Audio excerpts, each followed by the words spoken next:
અમદાવાદમાં તંગ પરિસ્થિતિને જોતા પેરામિલિટરી ફોર્સની 5 કંપનીઓને મંગાવવામાં આવી છે। આ જવાનોએ શહેરના સંવેદનશીલ વિસ્તારોમાં ફ્લેગ માર્ચ શરૂ કરી દીધી છે।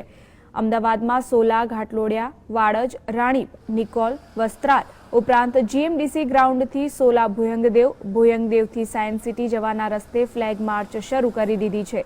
કુલ 6 જેટલા મોટા વાહનોમાં આ ફ્લેગ માર્ચ કરવામાં આવી રહી છે। જોકે સોલા અને સાયન્સ સિટી ખાતે પહોંચેલા પેરામિલિટરી ફોર્સના જવાનોને જોવા માટે લોકોના ટોળા ઉમટી પડ્યા હતા।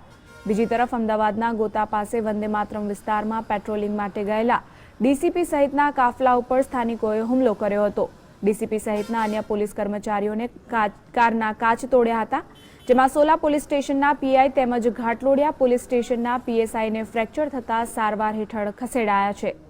આ તરફ અમદાવાદ જિલ્લા શિક્ષણાધિકારીએ તમામ શાળાઓમાં ગુરુવારે પણ રજા જાહેર કરી દીધી છે।